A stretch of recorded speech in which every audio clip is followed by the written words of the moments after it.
Hey guys, it's Nate. We're going to do another first million from Herro. He's a rookie for the Miami Heat, and he spends $1 million. First thing I want to say briefly before we get into the video, please like and subscribe. It helps me a lot. I'm putting out these videos not only for myself but also for educational purposes. You know, I didn't come from much growing up, and I had to learn these things on my own. And if I can put this information out for you guys to learn, that's the whole goal, is to help others. So please like and subscribe, and let's get into it. Is that $1 million? Yeah. Oh, this is $1 million right here? Yeah. Oh, damn, we got a lot of money to spend.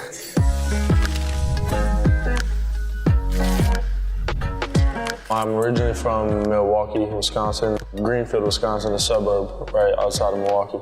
My first job was I worked for my dad doing snow plowing and stuff like that. I'd probably say $10 an hour. I probably worked for 5 hours a night, quick 50.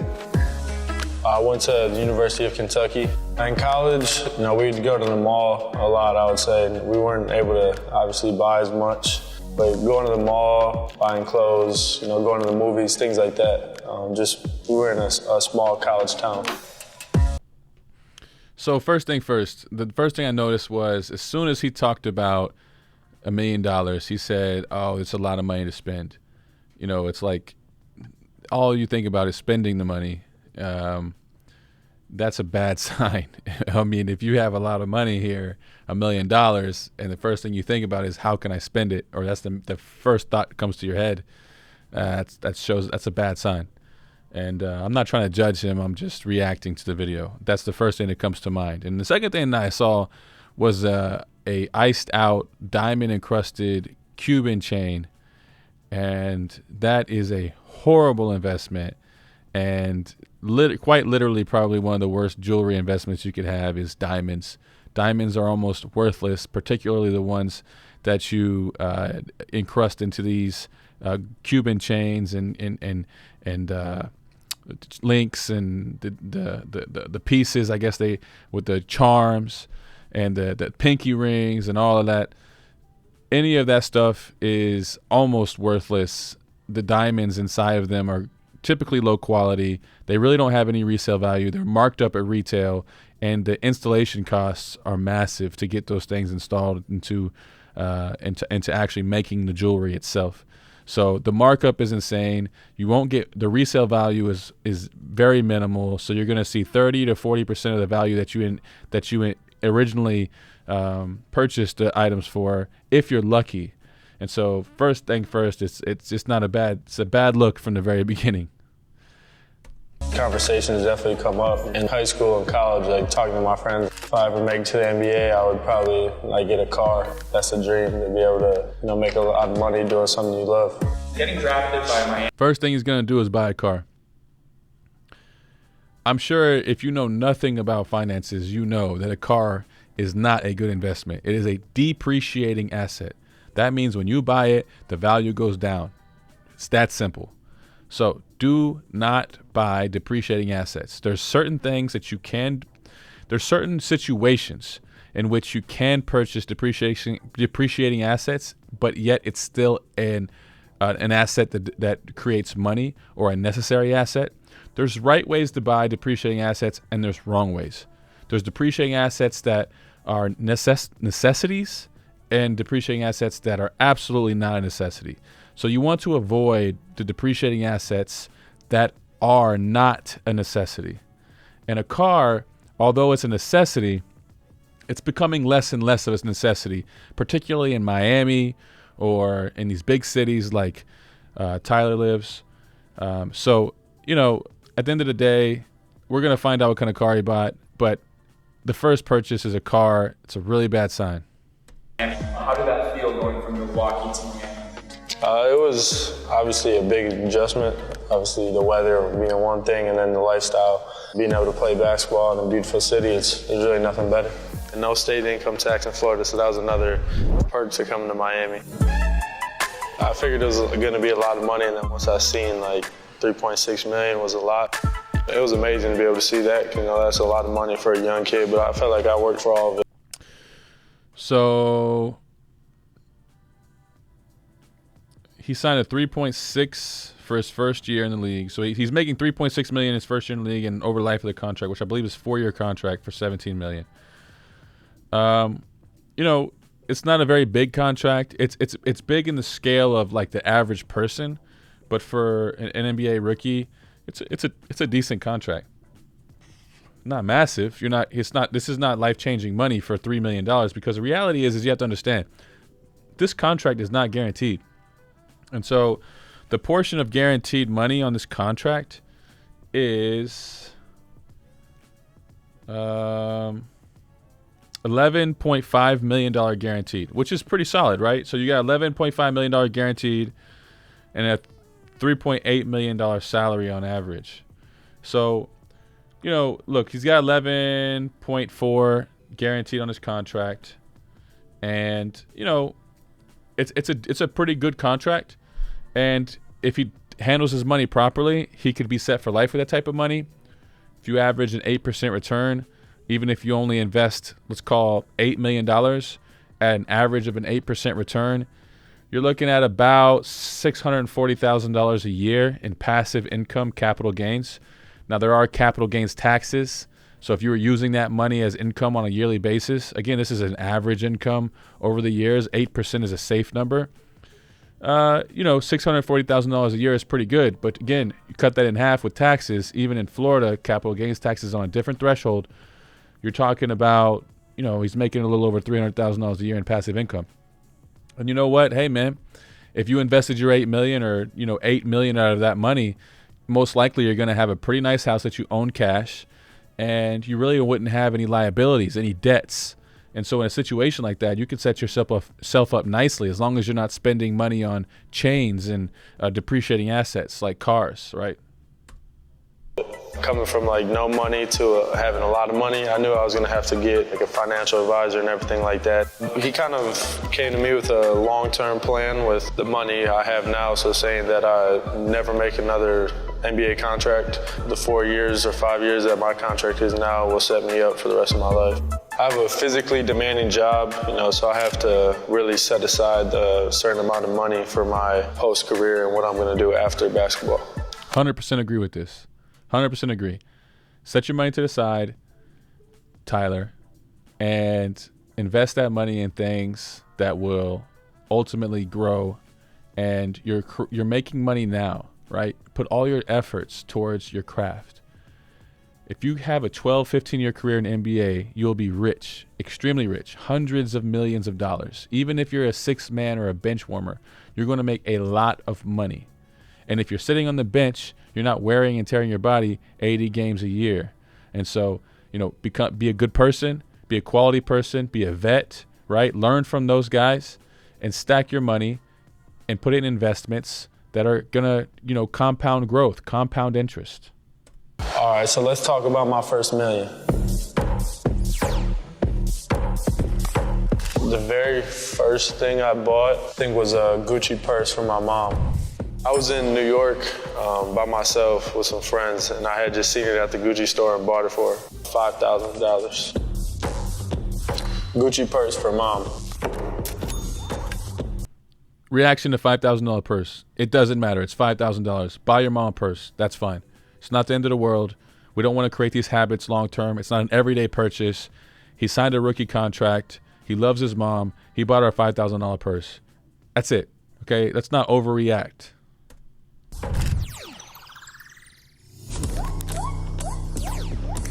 I bought 2 cars. I bought a Jeep and then a Mercedes. I got a S-Class S63 AMG 2020 Mercedes. I bought it in Kentucky, a dealership in Kentucky, and then they sent it down here. It was $200,000.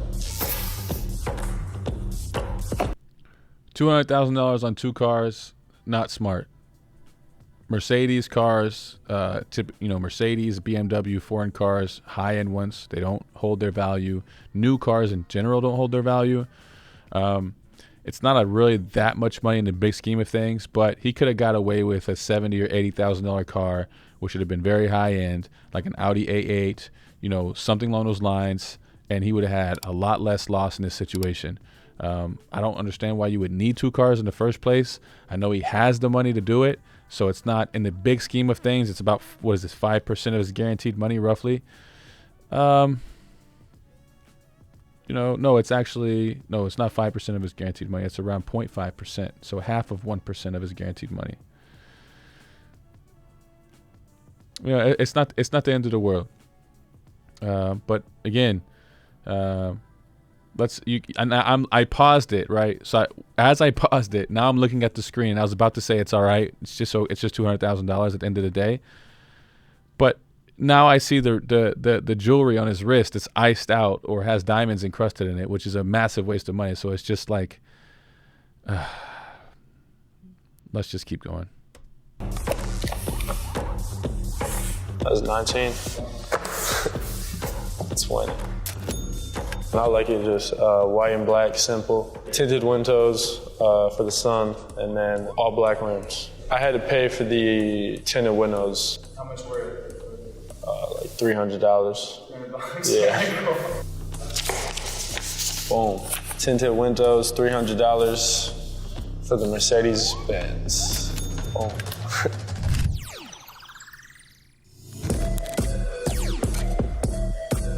I bought the Jeep from a dealership down here in Miami, the Jeep Wrangler, customized. We take off the top sometimes. Sometimes it's too hot down here, so we had to take it off. $60,000. $60,000, 4-door Jeep Wrangler. I clearly spoke too soon. It's $260,000 for 2 cars, which is mind-boggling to me. But hey, man. I'm not, Tyler, it's your money, brother. I'm not trying to tell you how to spend it necessarily. I just don't think it's the best course of action to spend $260,000 on 2 vehicles. There's a lot of really nice cars out there under $100,000, and when you're depreciating 20% of $100,000, you're only losing $20,000. When you depreciate 20% of $265,000, you're losing around $50,000, and that's as soon as you drive off the lot. Jeep was already tinted windows when we bought it. All right, cool. So no extra $300. No extra $300 for the Jeep. Saved me a couple dollars.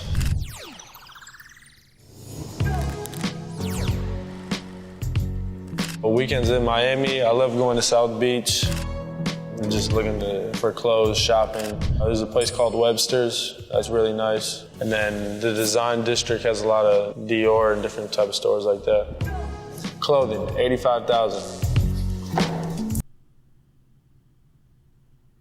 $85,000 for clothes.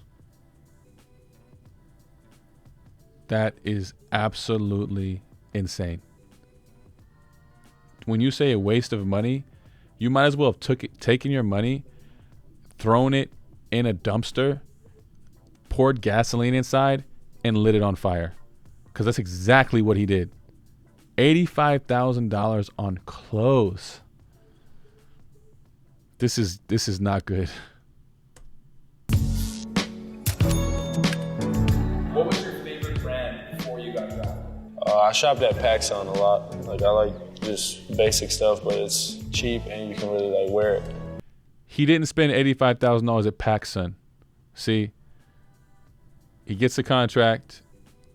It seems like he's not realizing, right? So far, my impression is that he's not realizing that money doesn't last forever. And he has to assume that money that he has in his pocket now, that he's got the guaranteed money, is what's going to be there, and that's it.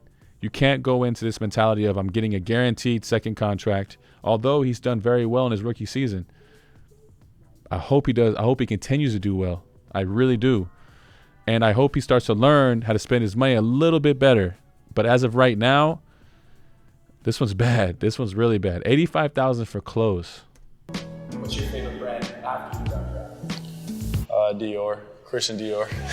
Left PacSun behind. Yeah, I still shop at PacSun sometimes, for sure. Who has the best style on the team, including yourself, if you can do the top 3?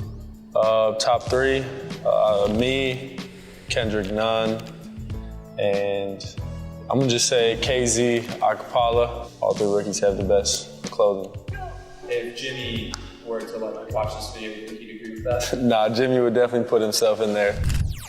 And it's no surprise to me that he named 3 rookies, because the veterans on teams don't waste their money $85,000 on nonsense. They did that. That's something that was in the past. They left it behind. And obviously, at this point in their lives, I'm sure they have wives and children. They're not really focused on, spending $85,000 on clothes. They're thinking about their future. So it's no surprise to me at all that the rookies are the 3 best dressed in his eyes.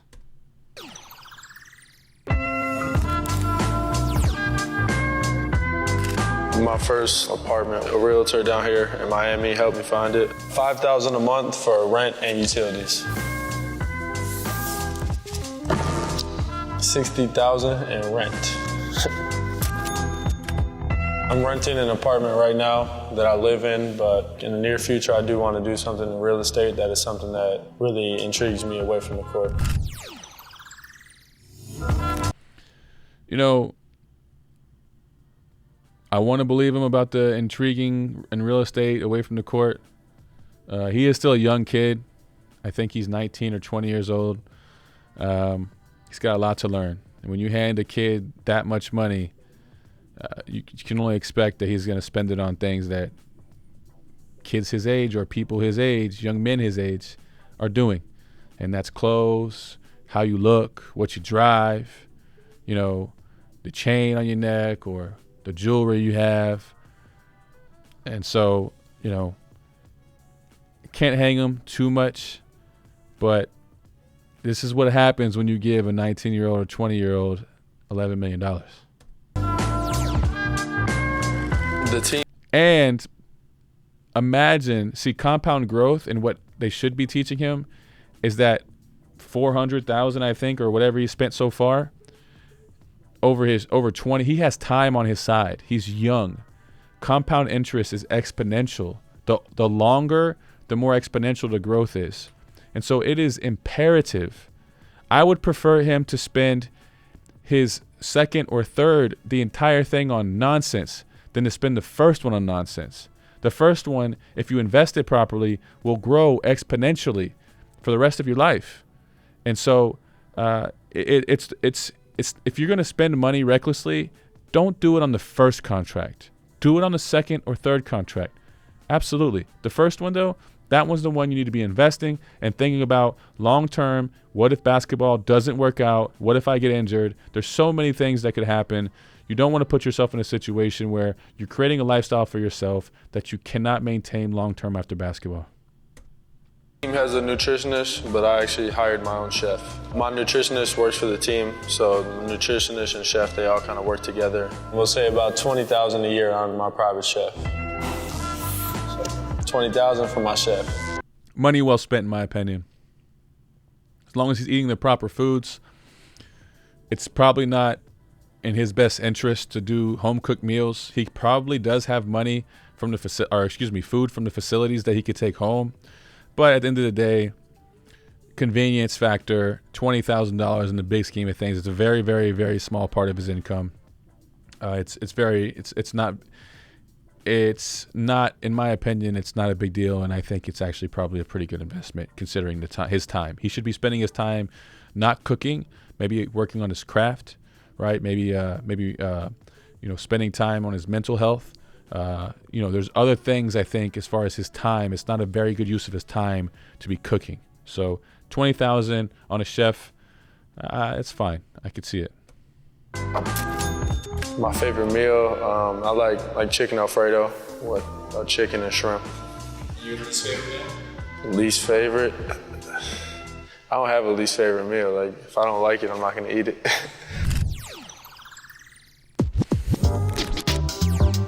I always wanted to buy my mom a car. That was like one of the first things I wanted to do. So once I did get paid, I bought her a Porsche, about $80,000. $80,000 Porsche. You already know how I feel about cars, so nothing new here. That was a complete surprise. I brought it home one day back in Milwaukee. Someone delivered it to my house, and then she came outside and kind of just seen it was in our driveway. She was just very excited. She didn't believe it. She got in the car and kind of took it for a ride. I eat out a lot. My favorite restaurant in Miami is Prime 112. Probably go there a couple times a month, I'd say. The night after I got drafted, I did a big celebration dinner, and I took all my friends and family. Agency, really just everybody, took them out to dinner. So draft day celebration and Prime 112. For dinners over the year, I'll probably end up spending about $10,000.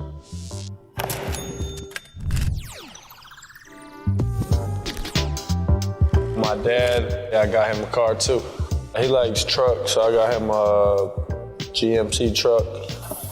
So I bought my dad a GMC truck for $40,000. So $40,000 GMC truck. Now, before you heard me saying that there are certain depreciating assets that can have value and that are worth the purchase. In my opinion, a truck is one of those things.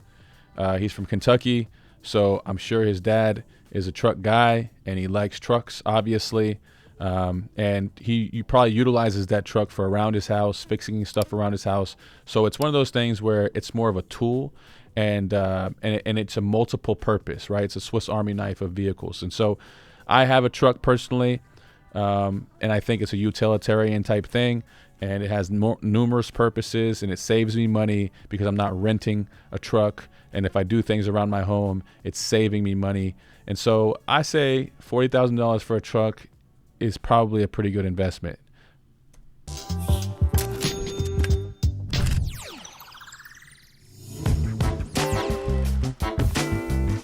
I'm into art too. I bought a $4,000 painting. It's like a portrait of me from middle school, high school, college, NBA. I was an artist in Denver that I met. We kind of collabed together. I told her I wanted something where I kind of grew over the years, and she had an idea, and she kind of came up with that painting. If you could look into the future and add a panel, what would you want that panel to be? Me holding the NBA championship trophy with the Miami Heat on, Miami Heat. Custom paintings for around my house, $10,000. Now, you're probably thinking that I'm going to say that artwork is a bad investment, and it can be, but it can also be an amazing investment. Artwork is a great place to park your money because artwork goes up with inflation. It's one of the very few things, especially exclusive, very limited, very sought after pieces of art. They go up in value, number one. They never lose value. Very, very rarely do they lose value. They typically go up in value. That's why you see these paintings going up for, like a Monet, going for $110 million, because those paintings are sought after. They're exclusive, and they continue to move up in value. If you bought a Monet 50 years ago, you're retiring at this point. So that is a goal of mine. I do want to spend money on artwork. I do have a good amount of artwork in my home now. I love art. And I personally think it's a great place to park your money.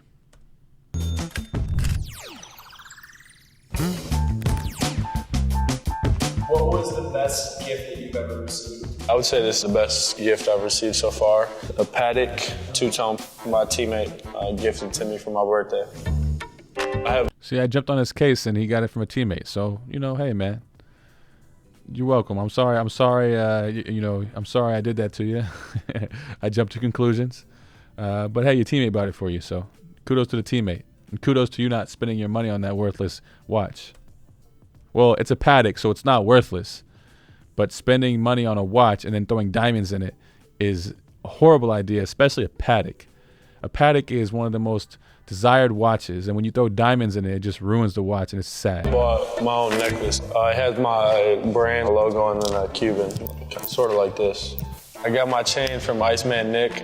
I got linked up through a teammate. We met in Houston when we played the Rockets, and we kind of customized the chain for me. Cool. How much was the chain? $30,000. You could probably sell that chain for 15, maybe 16, 18, somewhere in that range. So he just lost money. The Besides jewelry, I have accessories, a lot of glasses. These glasses were the first glasses I bought when I got paid. They're Louis Vuitton glasses. They cost about $1,000, probably about 10 pairs of glasses. Miami is a very sunny place. I needed these glasses and the rest of the glasses I have purchased so far, so $10,000 on glasses.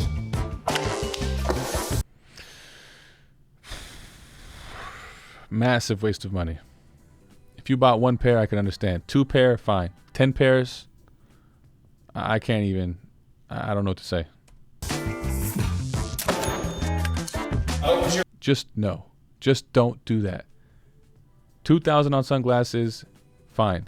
$10,000 on sunglasses, not fine. Simple as that. It's not necessary. I'm all about spending money in a way, hey, you got it, you can spend it. Sunglasses, I have a couple pair of nice sunglasses that I paid a couple $100 for, but to spend $1,000 on a pair of sunglasses is crazy, first of all, but to do it 10 times over is insane. Your favorite brand of glasses before you got got? Honestly, I bought my glasses in the mall, in the little kiosk things, Sunglass Hut.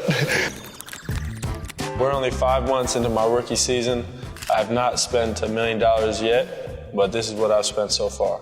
I feel good. I feel like I can do a little bit more spending.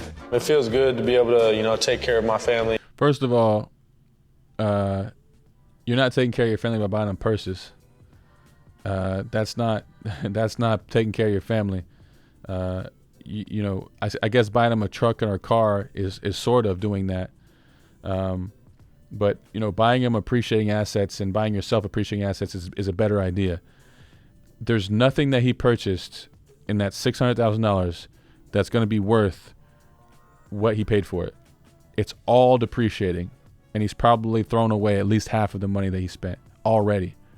So if he were to sell all of those assets right now, I guarantee you it's probably half of what he spent is what he'll recoup. That's just not good. It's not okay. It's a bad thing. Now it's okay because he's making $11 million temporarily, but long term, he really needs to start thinking about this. Now, he only spent $600 out of the $1 million, so it's fine. At the end of the day, you throw some money away, you call it a day. So let's not overreact too much. But at the same token, he could have done a lot better here. It's his money. He worked hard for it. It's not my money. I'm just reacting. That's a dream that I've always wanted to do, is take care of my younger brothers, my 2 parents. I gave my mom a car, my dad a car. Just want to continue to do that. Tyler Herro, I'm going to give you a C overall.